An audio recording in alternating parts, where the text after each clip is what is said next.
भगवान ने जटायु जी का उद्धार किया है। आगे बढ़कर श्री सबरी जी की कुटिया आई है। जैसे ही सबरी जी की कुटिया आई, भगवान राम तो अभी ऐसे ऐसे इतने मध्य, आप देखिए कि रामचरितमानस में भी कुछ कुछ पात्र ही दर्शाए गए हैं, पर भगवान राम जब इस पृथ्वी पर आए तो कितनों का उद्धार किया है। भगवान राम जटायु जी का उद्धार करते हुए जब आगे और बढ़े हैं वन की ओर, तो सबरी जी बरसों से भगवान राम की प्रतीक्षा कर रहे हैं।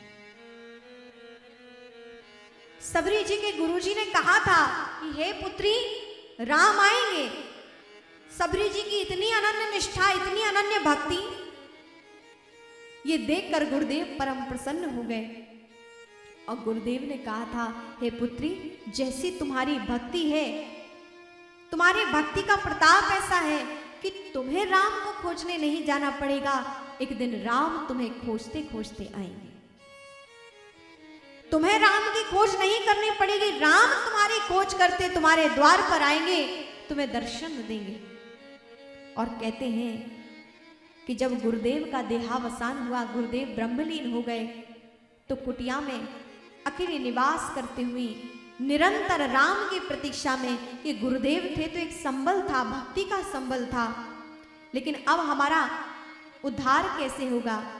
लेकिन ये बात सदैव याद रखती कि गुरुदेव ने कहा था राम आएंगे, राम आएंगे।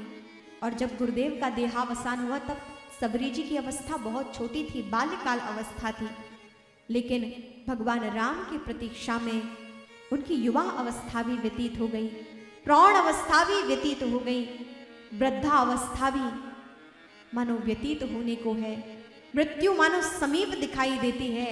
लेकिन ऐसी वृद्धा अवस्था में भी सबरी की कोई कामना ही नहीं थी, लेकिन राम आएंगे, राम आएंगे, ये बात सबरी के मुख से कभी गई नहीं, चिंतन से कभी गई नहीं।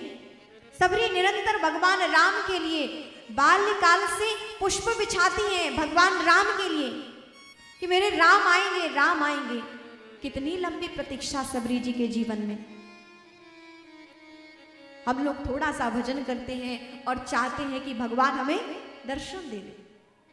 हम भगवान को अपने अनुष्ठान से, अपने जप से, अपनी भक्ति से बांधना चाहते हैं, लेकिन भक्त कभी भी भगवान को बांधता नहीं है और अपने पुरुषार्थ से तो कभी नहीं बांधता।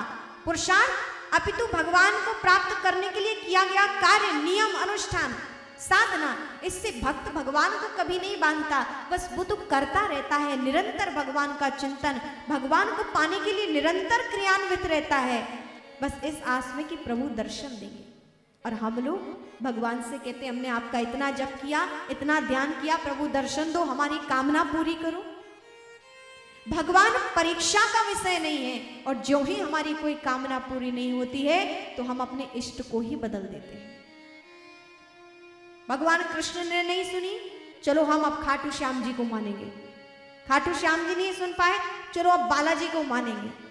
बालाजी नहीं सुन पाए, चलो काशी विश्वनाथ जी को मानेंगे। उन्होंने नहीं सुनी, चलो देवी जी को मानेंगे। हमारे इष्ट परिवर्तन होते रहते हैं, परिवर्तित।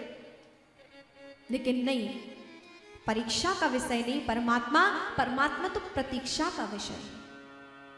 कितनी लंबी प्रतीक्षा सबरी जी के जीवन में देखिए, कितना उन्होंने त्याग किया, कितनी भगवान की प्रतीक्षा की है। 100 वर्ष नहीं, 1000 वर्ष नहीं, 5000 वर्ष नहीं, अपितु सबरी जी ने भगवान राम की 10,000 वर्ष तक प्रतीक्षा की। 10,000 वर्ष तक अपना तपोमय जीवन उन्होंने रखा। त्रेता में आयु बहुत लंबी हुआ करती थी, तो 10,000 वर्षों तक सबरी जी ने भगवान राम की प्रतीक्षा की। वृद्धावस्था हो गई बाल्यकाल से, लेकिन राम आएंगे ये मन में भाव बना ही रहा। क्या कोई कर सकता है ऐसा? हम नहीं कर सकते, इसलिए प्रभु को पाते नहीं हैं। लेकिन जिन्होंने भगवान की प्रतीक्षा की है उनको पाया है, उन्हें मिला है।